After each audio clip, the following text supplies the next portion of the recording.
बिस्मिल्लाहिर्रहमानिर्रहीम। अस्सलाम वालेकुम। मैं हूँ आपका टीचर जवाद अहमद। वेलकम करते हैं अपनी तमाम यूट्यूब फैमिली को एक नई वीडियो में। आज की वीडियो हमारी 10th क्लास की कंप्यूटर साइंस की बुक जो लास्ट चैप्टर में है, हमने देखा था चैप्टर नंबर 1 हमने स्टार्ट किया और उसमें हमने देखा कि ये integrated development environment, text editor और कंपाइलर, ये चीज़ें 3 चीज़ें हमने देखी। इसका कॉन्सेप्ट हमने क्लियर किया और आज हम ये प्रोग्राम बेसिस, इसमें reverse words, structure of a C program, purpose of a syntax and comments in C programs. तो आज हम ये 3 चीज़ें देखेंगे।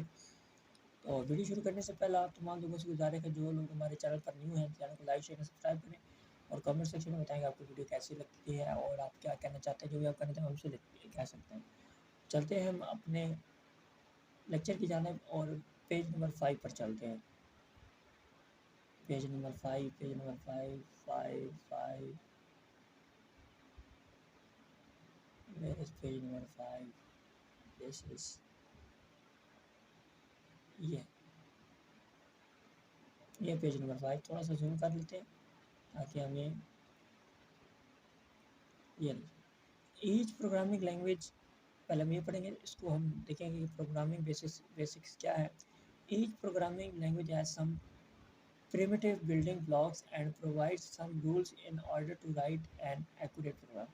तो जो भी हम प्रोग्रामिंग होती है, प्रोग्रामिंग लैंग्वेज होती है, जैसे हमने पिछली लेक्चर में हमने देखा कि सी प्लस प्लस, जावा और बहुत सी जो है ना कि हमने लैंग्वेजेस को डिस्कस किया।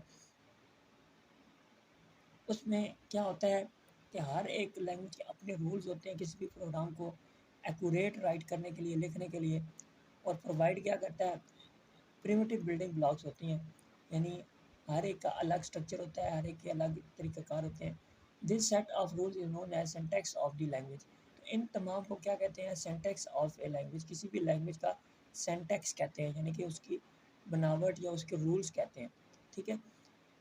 Syntax can be thought of as programmer of a programming language. Syntax can be thought of as grammar of a programming language। कि आप इसको सिंटैक्स के जो है ना, आप प्रोग्रामिंग लैंग्वेज की ग्रामर कह सकते हैं। जिस तरह आप इंग्लिश की ग्रामर पढ़ते हैं, ठीक है, उसमें तमाम जो इंग्लिश से रिलेटेड उसकी बेसिक चीज़ें होती हैं वो होती हैं। इसी तरह जो सिंटैक्स होता है किसी भी प्रोग्रामिंग लैंग्वेज में, वो एक ग्रामर की हैसियत रखता है, उसमें तमाम उसकी बेसिक्स होती हैं।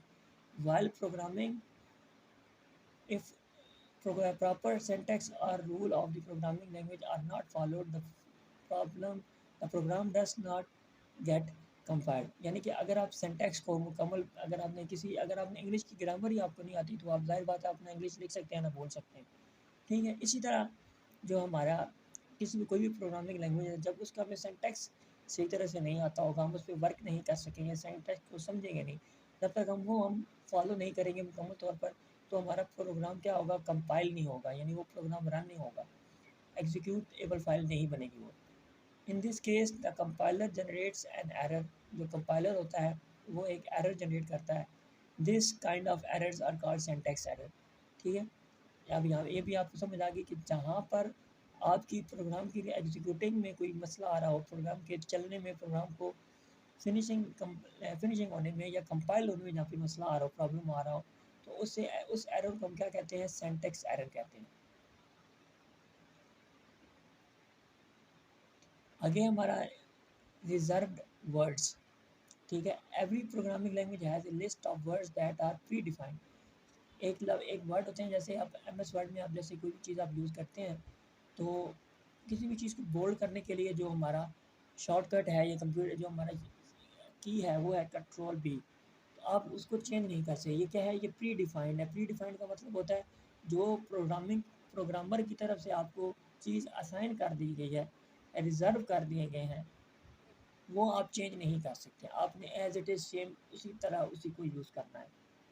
ठीक है। इसी तरह प्रोग्रामिंग लैंग्वेज में, सी प्रोग्रामिंग लैंग्वेज में कुछ इस तरह के रिज़र्व वर्ड्स हैं। ठीक है। एक बार हम ऊपर यहाँ से इसको वर्ड बाय वर्ड इसको हम पैराग्राफ को पढ़ लें, फिर नीचे हम आएंगे कि ये चीज़ है क्या। ठीक है। Each word has its specific meaning already known to the compiler. यानी ये वो वर्ड्स हैं जो कंपाइलर को पहले से ही पता होते हैं, यानी ये प्री डिफाइंड है, उसके अंदर फिक्स कर दिए गए हैं by default. Built in company की जानिब से, प्रोग्रामर की जानिब से ये तमाम वर्ड्स उसके फिल अप उसके अंदर हुए हुए हैं। आपको उसकी कंपाइल करने की ज़रूरत नहीं, ऑटोमेटिक जैसे ही आप इनमें से भी कोई भी एक वर्ड्स लिखेंगे, कोई भी एक वर्ड लिखेंगे तो वो ऑटोमेटिकली आपका जो है वो प्रोग्राम एग्जीक्यूट हो जाएगा, चल पड़ेगा, ठीक है। These words are known as reserve words और कीवर्ड्स, ठीक है। इन वर्ड्स को क्या कहते हैं, या रिजर्व वर्ड्स भी कहते हैं या कीवर्ड्स कहते हैं, ठीक है जी। If a programmer gives them a definition of his own, it causes a syntax error। यानी अगर मैं यूज़ करता हूँ और मैं इसको अपनी मतलब ऑटो हमने लिखना है तो मैं AUT लिख देता हूँ, तो फिर भी ये क्या होगा, सिंटैक्स एरर देगा, क्योंकि कंप्यूटर के अंदर जो बिल्ट इन सेव हुआ है प्रोग्राम के अंदर, सी लैंग्वेज के अंदर वो ऑटो है। तो ऑटो का चाहे आप ओ 2 बार डाल दें, ओ को मिस कर दें, किसी एक अल्फ़ाबेट को मिस कर दें, तब भी वो सिंटैक्स एरर देगा, राइट। जो चीज़ यहाँ से आपने इसको याद कर लेना है, जो चीज़ यहाँ पर लिखी हुई है, जो कीवर्ड्स ये लिखे हुए हैं, आपने सेम एज़ इट इज़ उन्हीं को फॉलो करके अपने सी प्रोग्राम में इसको अप्लाई करना है, and then it will be execute, and then आपको फ़र्क पता चलेगा और आपका प्रोग्राम एक अच्छे तरीके से रन होगा। Table 1.1, this is table 1.1, show the list of reserve words in C programming language, ठीक है। ये तमाम प्रोग्रामिंग लैंग्वेज के कीवर्ड्स हैं, ठीक है, जो कि सी प्लस लैंग्वेज में यूज़ होते हैं, ठीक है। आज की जो एक्टिविटी है, आज का जो काम है, वो आपने क्या करना है, मैं आपको बताता हूँ। Activity from the following list, ऊपर वाली लिस्ट में से in circle the small reserve words for in C language, int, pack, create, case, return, small, math, struct, program और लाइब्रेरी, ठीक है। In circle the reserve words, यानी ये जितने भी लफ्ज़ हैं आपने सर्कल करके मुझे बताना है कि ऊपर वाले इसमें ये कहाँ पर लिखे हुए हैं। यानी इंट, पैक, यहाँ से लेकर यहाँ तक इन वर्ड्स को आपने ऊपर वाले टेबल में ढूंढना है और आपने फिर मुझे बताना है कि हमने ये चीज़ कर ली है, ये आपकी एक्टिविटी है, ये आपका होम असाइनमेंट है, ठीक है। आगे, structure of a C program, we can understand the structure of a C program by observing the program written in figure 1.2। Figure 1.2 को भी देख लेते हैं। We can see the program can be divided into three main parts: link, selection, or header. While writing a program in C language, we make extensive use of functions that are already defined in the language। जब हम कोई भी programme लिख लेते हैं C language में, we make extensive use of function, तो हम इस भी फंक्शन को बहुत ज़्यादा यूज़ करते हैं, दैट आर ऑलरेडी डिफाइंड, जो कि पहले से डिफाइन होता है किसमें, सी लैंग्वेज में।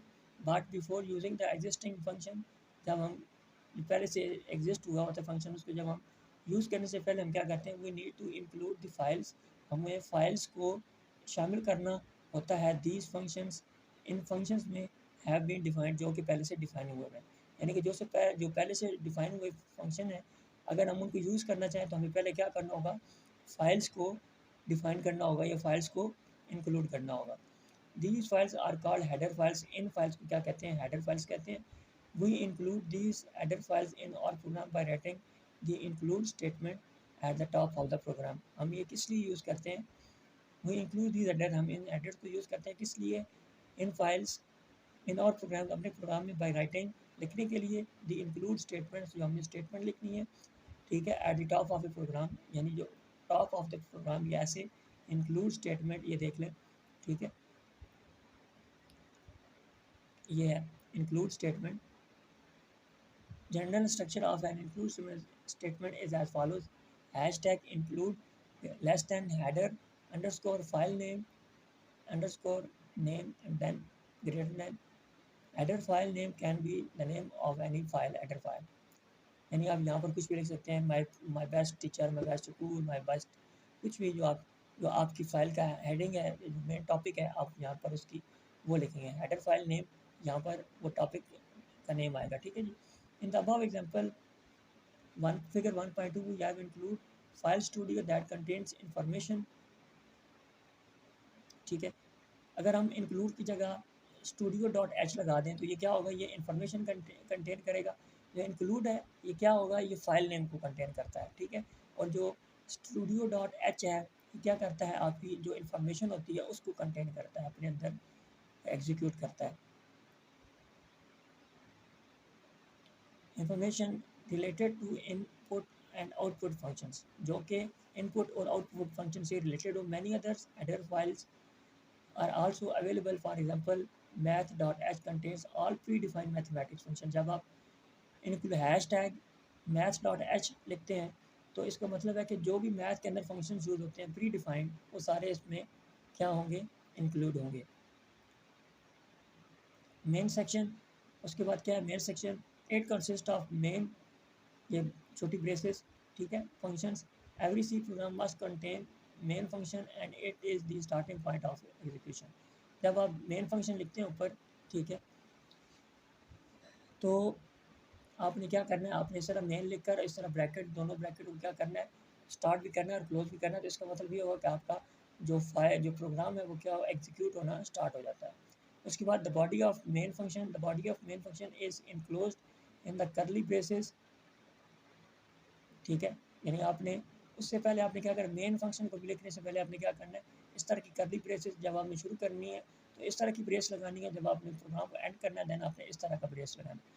All the statements inside these curly braces make the body of the function.